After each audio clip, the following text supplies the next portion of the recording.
Hello and welcome to The Print. We are resuming our series World 360, where I will take you through the three big stories across the world. For today's episode, we are looking at Trump's U turn over military aid to Ukraine, Taiwan's unity drive and military drills, and how China has reacted to it. And lastly, what makes French President Macron's visit to UK so significant. So let's start with U-turn by US on weapon delivery to Ukraine. Now, President Trump on Monday said that the US will resume providing arms to Ukraine. He was asked by a reporter at the White House about the Russia's aerial attack on Ukraine. Trump said, "I am disappointed, frankly, that President Putin has not stopped." And he went to even say that Ukraine is getting hit very hard and we are going to have to send more weapons.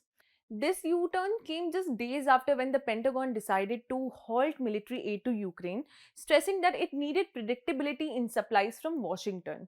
There were reports that US officials had stated that the country has about 25% of the Patriot missile interceptors it needed for all the Pentagon's military plans because most of the supplies were used in the Middle East in recent months.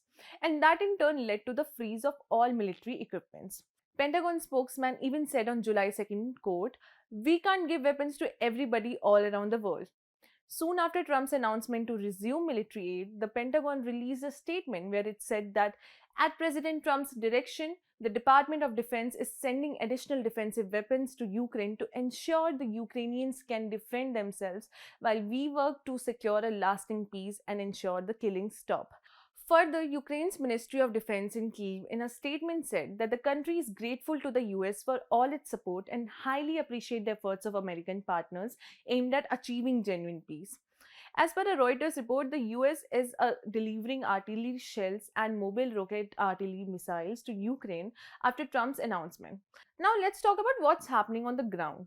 Hours before the meeting between US Secretary of State Marco Rubio and Russia's Foreign Minister Lavrov, Russia launched a hours-long attack and pounded Ukraine's capital Kyiv.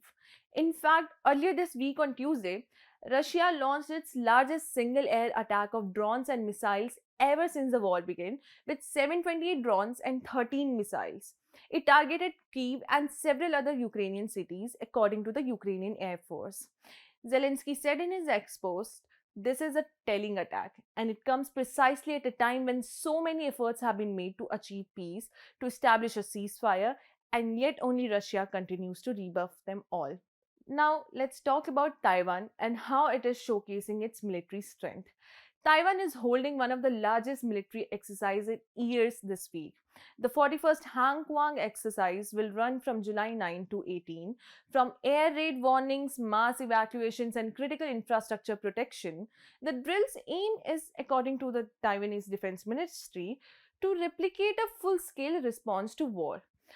Taiwan Major General Tung Chizing, head of the ministry's Joint Operations Planning Division, stated that only through readiness can we preserve peace. The drills will feature 24-hour operations of the Army, Naval, as well as Air Force in an effort to defend Taiwan's coast. It will simulate a sudden attack by China's PLA on Taiwan's main island and nearby island groups, including Penghu, Kinmen, and Matsu.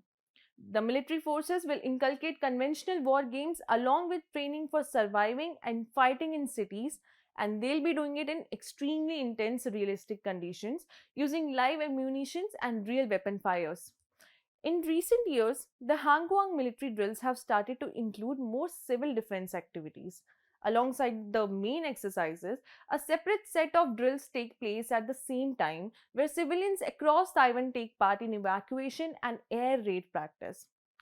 Beijing sees Taiwan as part of China, and the country's defense ministry said on Tuesday that Taiwan's Hangguang military exercise were nothing but a bluff. The ministry said, "Whatever subjects the drill and whatever weapons they use, the People's Liberation Army resolute countermeasures against Taiwan's independence would not be deterred, nor would the overwhelming and irresistible trend of China's national reunification be stopped."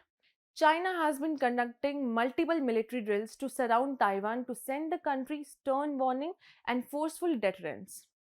Just last month, on 22nd June, Taiwan launched a drive for national unity called Unite Taiwan. It is a campaign amid rising Chinese aggression. This drive's aim is to bridge internal political divides in Taiwan and rallies public support, which could further intensify cross-strait tensions with China.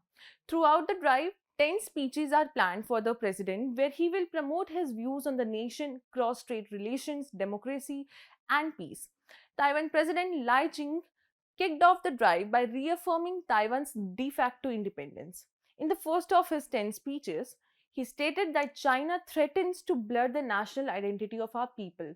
China exploits Taiwan's goodwill and opportunities for exchange to carry out United Front work and infiltration. The unity drive and military drills both have drawn sharp reactions from China. Up next is why the French president's UK visit is so significant. On Tuesday, French President Emmanuel Macron arrived in United Kingdom for a state visit. It is the first state visit by any European Union head of state to the UK ever since Britain acrimoniously left the European Union in 2020. During 3-day visit, Britain and France unveiled a 1.1 billion euro investment by French energy giant EDF into a nuclear power project in eastern England. The two nations also announced a historic exchange. France will loan the Bayeux Tapestry to the UK for the first time in over 900 years, in exchange for Britain loaning France Anglo-Saxon and Viking artifacts to French institutions. Remember, Macron's visit comes at a time when Europe is stuck between Trump's America and Xi's China. The French, while addressing the UK Parliament, said that even though the UK is no longer part of the EU, it cannot remain on the sidelines, since key issues like defense, security, competitiveness, and democracy are deeply linked across the European continent. Macron also said that the EU countries must end their excessive dependency on both the US and China. He added that we want an open world, we want to cooperate but not to depend. France, on one hand, thinks of Russia as a direct threat, and on the other hand, the country, along with other NATO nations, have been pressed by Trump administration on security. The pressure is mounting on European leaders to accelerate military readiness and reaffirm NATO's deterrence credibility. On the economy side, as Trump's tariff loom large on one hand, the talks between European Union and China in the recent past have not gone down very well. Earlier this month, China's Foreign Minister Wang Yi was in Brussels, and the meeting, according to reports, was described as respectful but tense. However, China's foreign minister suggested that the planned 2-day EU China summit scheduled for 24 to 25 July in Beijing and Anhui province may be cut short. We will be keeping a close eye on what happens at the summit later this month. But this is all in this week's episode of World 360. This is Varnika Dhawan. Thanks for watching ThePrint.